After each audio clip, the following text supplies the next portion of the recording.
Welcome to Wednesday's Word of Wisdom. Last week we started diving into fear, being the root of the anxiety, depression, and we can even tie it in if you listen to Pastor's message on Sunday, self-esteem. So come on back and let's dive in some more.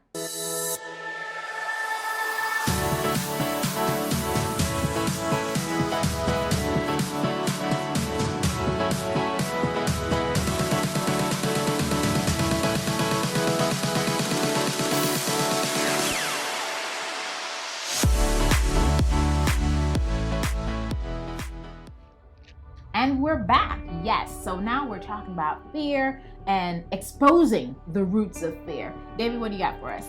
Okay, there's a lot of verses in the Bible. Now, if you read or you search on Google, it says there's 365 verses about fear, one way or the other. So that tells me there's one a day. So that clicks in my head, okay, I should not be fearing. But think about it. Every time an angel came to somebody, what was it? Do not fear. Yeah. But I mean, think about it. If you're standing there, no one's around you, someone just pops in front of you, aren't you going to be afraid? They had to say that. It was like a disclaimer, I think. Yeah. But there's several verses, and one of the ones we know is 2 Timothy 1. For the Spirit does not give us a power that makes us fearful or timid, but it gives us power, love, and self-discipline. That third one, self-discipline. This is what I was talking about last week, where the biggest thing today, and I'm going to tell you that in a minute. There was a stat that they talked about in the sermon last week. It said 25% of teenagers deal with anxiety or depression. Now let me tell you what it is. Are you ready for this? What are you watching on right now? You're watching on Facebook. Social media today is the biggest cause of anxiety amongst teenagers. The reason why? They look at other people's posts, they see what they're doing, oh, I want to be like that. Or they put up a post and they sit there and they wait for likes, and if they don't get likes, they're like, oh, what's wrong with me? So that is the problem. This right here, a great platform because we're getting the gospel out. But on the flip side of it is a big no-no, really, because it's like they spend so much time. There's no self-discipline to walk away or see, okay, I might not really need to have these likes. It's just I'm putting up something that means something to me, not to everyone else. But see, those of us who are adults, we know that. We've learned and we've seen that. But we need to be instilling this in them because they're getting it so much earlier than we did. Absolutely. And as I'm listening to David talk, my mind keeps drawing back. There is that root of fear that's hidden there. As we're talking about teens and anxiety, that fear is nobody likes me. So that is the fear. The fear is no one likes me. The fear is I am not as good as someone else. And so that's why we're trying to expose that fear. But God says He's fearfully and wonderfully made us, and in Him we are complete.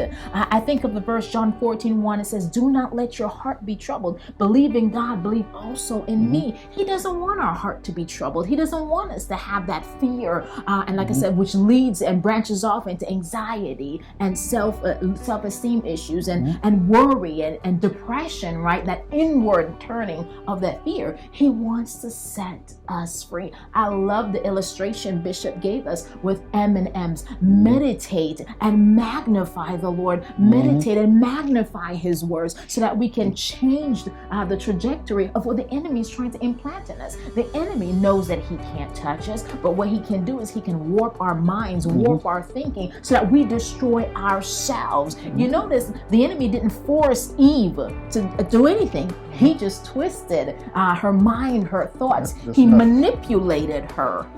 And we're talking about teenagers again, where we can get in the same trap. They're looking for themselves, and they use social media because that's how they talk today.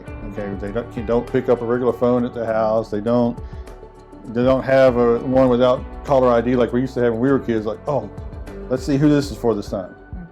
I mean, we played those games. We know that, but nowadays they just pick up their phone. They don't even have to talk to each other now. They can just type and see what they're doing.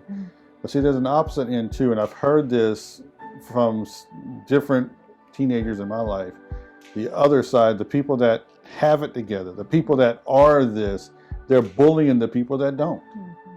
So you have that on them as well. So it's a lot of stuff coming at our teenagers or children today that is causing fear.